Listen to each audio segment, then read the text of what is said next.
বিয়ে করার আগে ছেলে এবং মেয়ে কি দেখে বিয়ে করবে, বা আপনারা যারা গার্জিয়ান আছেন যখন ছেলেকে বা মেয়েকে বিবাহ করাবেন তখন কি কি দেখবেন, এটা খুবই সংক্ষেপে আমি বলছি, মুখস্থ রাখবেন। বিয়ে দেওয়ার আগে অবশ্যই এই বিষয়গুলো দেখবেন। যদি আপনি আপনার ছেলেকে বিয়ে দিতে চান, একটা মেয়ের মূলত 5টা গুণ দেখবেন, দেখে তারপর আপনার ছেলেকে বিয়ে দিবেন। না হলে কি হবে, বিয়ে 2 বছর পরে দুইজনই আলাদা হয়ে যাবে, মাঝখানে একটা সন্তান আসবে পৃথিবীতে, এর জ্বালা যন্ত্রণা আপনাদের ভোগ করতে হবে। তো ছেলেকে বিয়ে করার আগে মূলত এই 5টা বিষয় দেখবেন। 1 নম্বরে দেখবেন মেয়ের পরিবার এবং মেয়ের আত্মীয় স্বজনেরা কেমন। আজকে অধিকাংশ সংসারে অশান্তির কারণ হচ্ছে পরিবার এবং আত্মীয় স্বজন।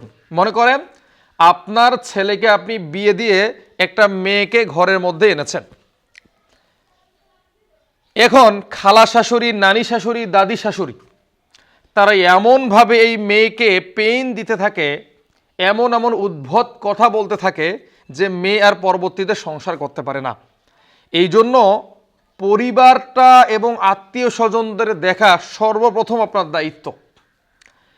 আমাদের সমাজে দেখা যায় যখন ছেলেকে বাবারা বিয়ে দেয়, দেখে মেয়ের বাড়ি থেকে কতগুলো টাকা দিবে, মেয়ের বাবা কি করে, মেয়ের বাবার কতটুকু জমি আছে, এখন কি দিবে এবং ভবিষ্যতে কি দিবে, এই সমস্ত দেখেই কিন্তু ছেলেকে বিয়ে করায়।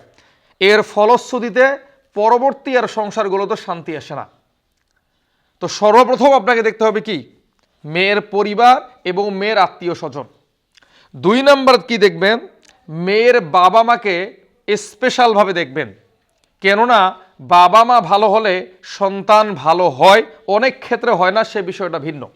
বেশিরভাগ ক্ষেত্রে বাবা মা ভালো হলে সন্তান ভালো হয়। এই জন্য আপনি দেখবেন যে মেয়ের বাবা নামাজি কিনা, মেয়ের বাবা সুদি কারবারে জড়িত কিনা, মেয়ের বাবা মানুষের জমি আত্মসাৎ করেছে কিনা, মেয়ের মায়ের ব্যাপারে দেখবেন 5 ওয়াক্ত নামাজি কিনা, দিনদার কিনা, নেককার কিনা, পর্দাশীল কিনা, শ্বশুর শাশুড়ির সঙ্গে খারাপ আচরণ করেছে কিনা, এই সমস্ত বিষয়গুলো দেখে তারপর বিয়ে দিবেন। 3 নম্বরে দেখবেন মেয়ে দিনদার কিনা, মেয়ে কি পশ্চিমা সংস্কৃতি অনুসরণ করে নাকি নবী সাল্লাল্লাহু আলাইহি ওয়াসাল্লামের স্ত্রী মেয়েকে অনুসরণ করে। এখন তো আধুনিক যুগ, দেখা যায় যে মেয়েদের আইডল এখন ওই যে হলিউডের নায়িকারা। তো দেখবেন যে মেয়ের সঙ্গে আপনার ছেলেকে সারা জীবনের জন্য জোড়াই দিতেছেন, এই মেয়ে কি দিনদার কিনা, এই মেয়ে রান্না বান্না করতে পারে কিনা, এই মেয়ে বাড়ির কাজ করতে পারে কিনা, সব কিছু দেখবেন। দেখবেন সে সোনো পাউডার কতটুকু মাকে, আপনার ছেলের সাধ্যের ভিতরে আছে কিনা, এই সমস্ত বিষয়গুলো দেখবেন। 4 নম্বরে দেখবেন মেয়ের পড়াশোনা আছে কিনা। কেননা বিয়ের পরে 1 বছর না যেতেই দেখা যায় যে সন্তান আসে। মা যদি মূর্খ হয়, মা যদি অশিক্ষিত হয়, তাহলে কিন্তু বাচ্চা কাচ্চারাও অশিক্ষিত হয়। এই জন্য একটা শিক্ষিত মা বা একটা আপনার ছেলেকে শিক্ষিত মেয়ের সঙ্গে বিয়ে দেওয়া আপনার দায়িত্ব। যখন একটা শিক্ষিত মেয়ে ঘরে আসবে তখন সে হিসাব নিকাশ করে কথা বলবে, সে উগ্রপন্থী হবে না, সে মানুষকে কষ্ট দিবে না, কেননা তার ভিতরে বিদ্যা আছে। আর এই বিদ্যা যদি হয় কোরআন এবং হাদিসের সমন্বয়, তাহলে তো কোনো কথাই নাই। 5 নম্বরে যেটা জিনিস দেখবেন, মেয়ের অন্য কোনো কোথাও রিলেশন আছে কিনা। এটা বিশেষ করে যুবকরা তোমরা খোঁজ নিবা, যার সঙ্গে তোমার বিয়ে হচ্ছে খোঁজ নিবা যে সে আগে 8-10টা ছেলের সঙ্গে রিলেশন করেছে কিনা, 10-12টা বয়ফ্রেন্ড চেঞ্জ করেছে কিনা, বা সে ফ্রি মিক্সিং পছন্দ করে কিনা, এই সমস্ত দেখে বিয়ে করবা। বিয়ে করার পর দেখছো তার 8-10টা ছেলের সঙ্গে রিলেশন ছিল, তখন বিয়েটা ভেঙে দেওয়া হয়।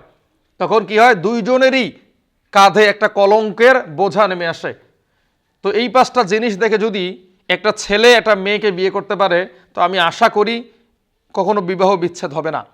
একে অপরকে বুঝবে, পরিবারে শান্তি আসবে, সবাই সুন্দরভাবে সংসার করে খেতে পারবে। তো সবার কাছে নসিহত থাকলো কি, যে বিয়ে করার আগে অবশ্যই এই 5টা বিষয় দেখবেন।